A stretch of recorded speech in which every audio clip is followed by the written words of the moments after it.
crime story. The Enigma of the Grisly Murder in Room 1046.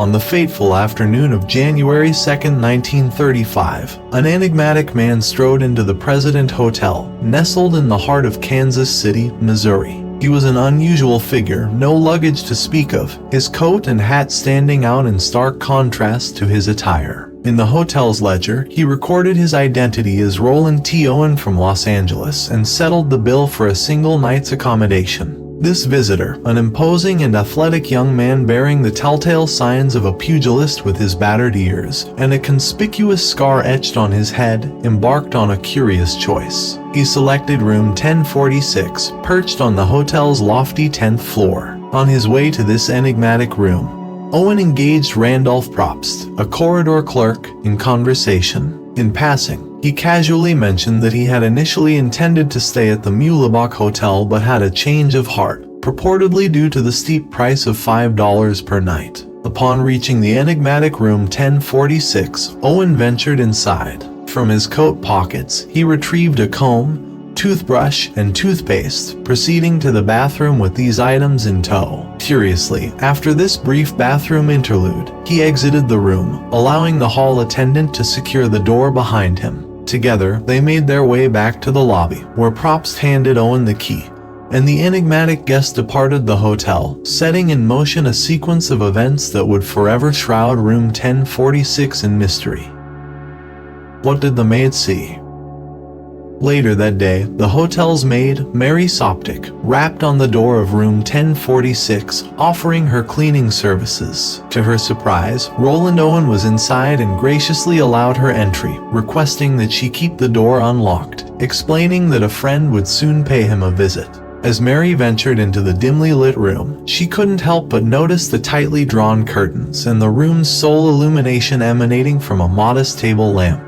Her recollections later conveyed Owen's palpable nervousness and an air of trepidation. While she busied herself with her cleaning duties, Roland, fully dressed, decided to depart, reminding the maid not to lock the door behind him. Around 4 p.m., Mary returned to room 1046 with fresh towels. To her surprise, the door remained unlocked, and the room remained immersed in its eerie semi-darkness. Owen was still there, reclined on the bed. In her periphery, Mary noticed a note resting on the table, and her curiosity got the best of her as she read its contents. "Dawn, I'll be back in 15 minutes. Wait for me here." The following morning, on January 3rd, around 10:30, Mary returned to tend to the room's cleanliness. However, the door was firmly locked from the outside. Using a spare key, Mary unlocked it and entered the room, only to be startled by an unsettling sight. Owen sat in a chair, his demeanor eerily motionless, gaze fixed upon nothingness. The peculiar moment was disrupted by the jarring ring of the telephone.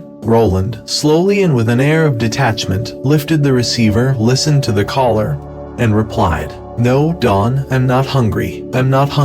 I just had breakfast." Following the phone call, the man embarked on a series of inquiries with the maid, delving into the hotel president's features, the number of rooms on the floor, and its occupants. Repeatedly, he expressed his discontent with the exorbitant prices at the Hotel Muhlebach, seemingly fixated on this matter. Concurrently, as the maid completed her cleaning tasks, she collected the soiled towels and made her exit, undoubtedly relieved to be free of the perplexing guest. Later in the afternoon, carrying fresh towels, she once more made her way to room number 1046. As she neared the door, she overheard a conversation between two men. Upon knocking and explaining her purpose, an unfamiliar voice responded curtly, indicating that they had no need for towels. Baffled, the maid shrugged and retreated. Neighbors and guests. As the day progressed on January 3rd, Jean Owen, bearing the same surname as the occupant of room 1046, arrived at the President Hotel. She selected room 1048 for her stay, but her decision soon turned regrettable. Throughout the evening, the tranquility of her stay was disrupted by raucous noises and the discernible voices of at least two individuals, a man and a woman. Approaching nightfall, Jean discerned fumbling sounds, the clattering of objects, and an occasional guttural wheeze that bore resemblance to snoring. Initially, she contemplated reaching out to the front desk but opted against it, as the commotion in room 1046 gradually subsided, allowing her fellow female guest to finally enjoy a peaceful night's sleep.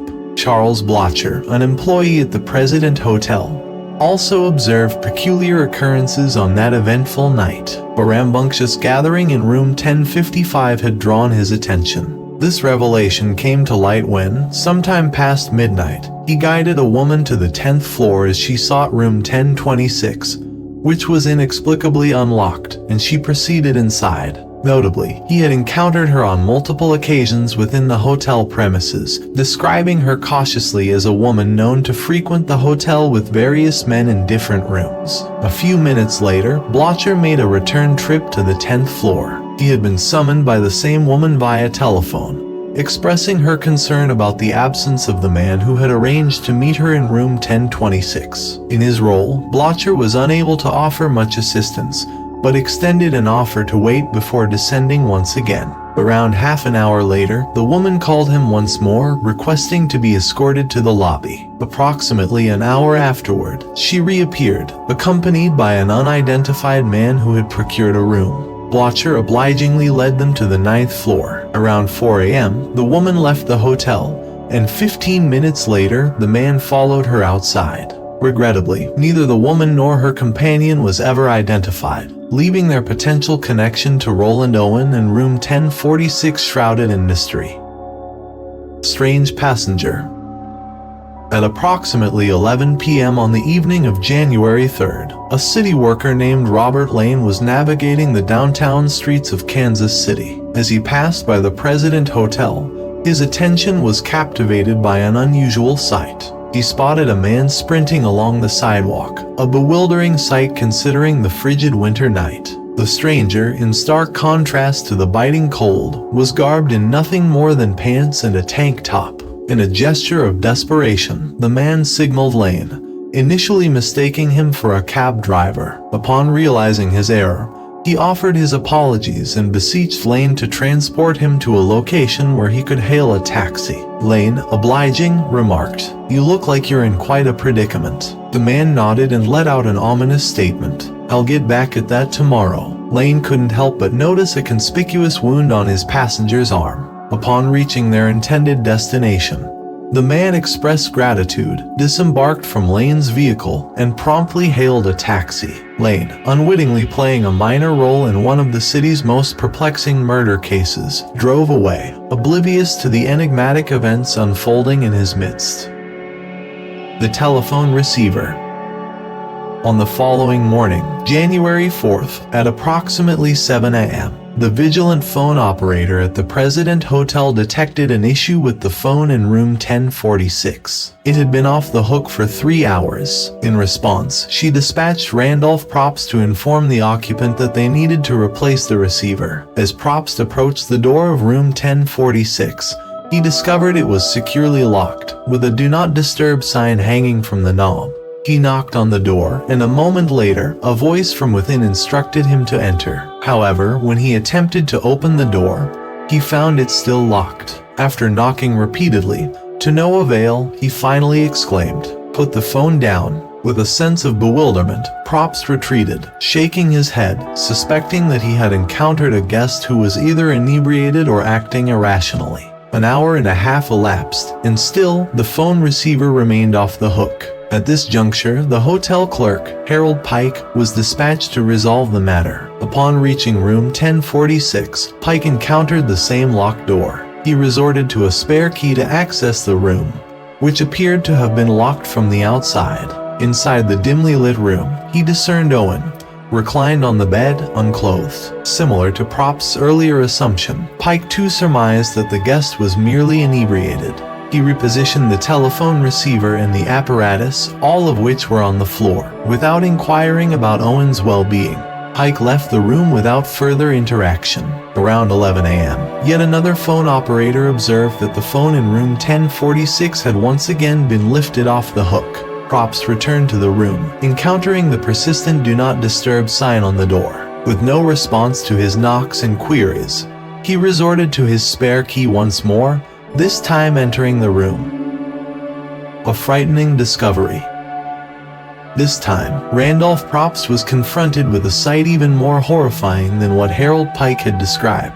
Roland Owen, still unclothed, lay on the floor, curled up, with his hands clamped to his blood-soaked head. When Props switched on the room's light, a ghastly scene unveiled itself. Blood was splattered across the floor, smeared on the walls, and even staining the bathroom. A terror-stricken Randolph swiftly exited the room, urgently seeking the assistant manager, who promptly contacted the police. Police officers swiftly arrived at the scene, realizing that Roland Owen had endured unspeakable torment roughly 7 hours prior. His body bore the telltale signs of brutal mistreatment, replete with multiple bruises, fractures, and wounds inflicted by a sharp instrument.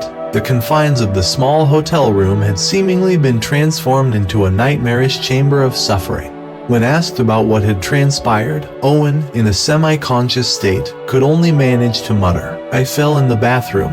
A meticulous search of the room uncovered another bizarre element. Roland Owen's clothing was conspicuously absent from room 1046. Moreover, the hotel's amenities such as soap, shampoo, and towels had also disappeared. The only remnants were a tie tag, an unlit cigarette, 4 bloodied fingerprints adorning a lampshade, a safety pin, and a woman's stiletto. Remarkably, no instruments or tools that could account for the extent of Owen's injuries were discovered. Hotel personnel recounted that several hours prior to Owen's discovery, they had witnessed a hurried departure by a man and a woman from the President Hotel. The police had no doubt, as one detective succinctly put it, that someone else was involved in the case. In the meantime, as Owen was transported to the hospital, he slipped into a coma and tragically succumbed to his injuries a few hours later. Investigation. The investigators swiftly discerned that this was no ordinary homicide. The Los Angeles Police Department's search yielded no trace of Roland T. Owen, leading them to suspect that the victim had registered under a fabricated name. The body, purportedly that of Owen, was transferred to a funeral home and publicly displayed in the hopes of soliciting identification. Among those who viewed the remains was Robert Lane, who positively recognized it as the peculiar individual he had encountered late in the evening on January 3rd. As the police canvassed local establishments, several bartenders came forward, recounting sightings of the man. Curiously, he had been in the company of 2 women, indulging in drinking and revelry. Furthermore, an intriguing detail emerged. A day before Owen checked into the President Hotel, a man matching his description had briefly stayed at the Mulebach Hotel, identifying himself as Eugene K. Scott from Los Angeles. It was now unsurprising that no trace of an individual by that name could be uncovered. Subsequently, yet another hotel within Kansas City, the St. Regis, emerged in the investigation. Here, Owen, Scott, or someone bearing a striking resemblance had taken up residence. During this stay, he had shared a room with an unidentified man. Moreover, the enigmatic Don that Owen had spoken of during his tenure at the President Hotel remained elusive. Was Don the same man who arrived on the night of January 3rd-4 in the company of a woman? Did the mysterious voice that dissuaded the maid from delivering towels belong to him? And could it be that Don was lodging at the St. Regis Hotel with Owen? Regrettably, these questions would remain unanswered, shrouding the case in a veil of uncertainty. Another intriguing detail emerged in this puzzling case. 9 days after the death of Owen, the wrestling coach, Tony Bernardi, came across a newspaper article about the man and made a startling connection. He recalled that a similar individual had approached him a few weeks earlier, expressing an interest in wrestling training and signing up under the name Cecil Werner. Strangely, this aspiring wrestler never attended a single training session. While these revelations painted a picture of Roland Owen as an exceptionally enigmatic figure, they did little to unveil his true identity, let alone shed light on the identity of his assailant. The discovery of a hairpin within his room, coupled with the presence of agitated male and female voices overheard by Gene Owen, led to a hypothesis of a love triangle underpinning the murder. However, this theory remains speculative at best. Eventually, the authorities reluctantly resigned themselves to the grim reality that the murder might remain unsolved, and even the victim's identity might remain a mystery. By early March, they announced plans to inter the man in an unmarked grave at the city cemetery. However, just an hour before the scheduled burial, an anonymous man contacted the head of the funeral home.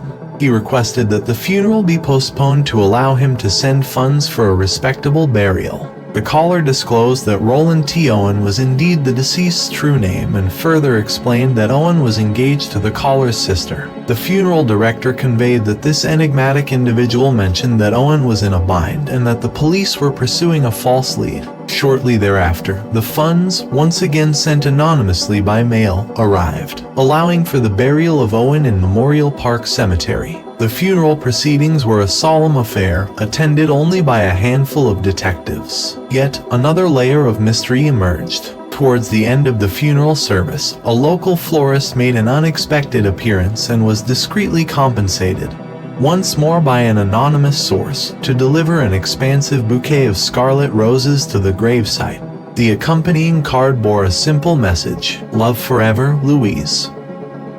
New discoveries. Owen's Artemus case languished in obscurity until late 1936 when a woman named Artemus Ogletree, in a twist of fate, stumbled upon a magazine article in American Weekly. It portrayed the life and death of Owen and featured an image that strikingly resembled her long-lost brother, Artemus Ogletree. She hadn't seen him since he left his home in Birmingham, Alabama, in April 1934, setting out to explore the country. Artemis's mother, Ruby, had received a series of 3 brief typewritten letters, a mode of communication that seemed unusual as her son was not known to possess typewriting skills. Strangely, the first of these letters arrived in the spring of 1935, several months after Owen's death. The final letter, dated late 1935, mentioned Artemis's intention to sail to Europe. This revelation led to the positive identification of the deceased. However, justice was never served, and no one was held accountable for the heinous death of Artemus Ogletree. This remains one of those perplexing, unsolved murders that leave us with an abundance of unanswered questions. Why did Artemus Ogletree assume various aliases? What was the purpose of his presence in Kansas City? Who was responsible for his death, and what motivated the act? Who were Louise and Don? Who funded Ogletree's funeral? Who was the true author of those letters to Ruby Ogletree? What transpired within the enigmatic confines of room 1046? Regrettably, it is highly unlikely that we will ever unearth the complete truth. Although there was a brief reopening of the investigation into Ogletree's demise in 1937, spurred by a similar murder case involving a young man in New York City, no substantial progress was made. Since then, there has been minimal development in the case, with the exception of a peculiar incident that occurred a decade ago. This anecdote, recounted in 2012 by John Horner, a librarian at the Kansas City Public Library, pertains to his personal inquiry into the mystery of room 1046. Around 2003 or 2004, an individual from a neighboring state contacted the library to inquire about the case. The caller, who chose to remain anonymous, disclosed that he had recently gone through the belongings of a deceased relative, uncovering a box of aged newspaper clippings detailing the room 1046 murder. Curiously, this caller mentioned the discovery of something within the box that had not been mentioned in the newspaper reports. Alas, the caller did not reveal the nature of this mysterious finding, leaving us to hope that one day this nearly 90-year-old enigma might yet find its concluding chapter, resolving a mystery that has endured for generations. I hope you liked this story. Please don't forget to leave a comment sharing with your thoughts below. Give a thumbs up this video, and remember to hit that subscribe button to stay tuned for more captivating stories. Thank you for joining us on this remarkable journey, and we'll see you in the next video.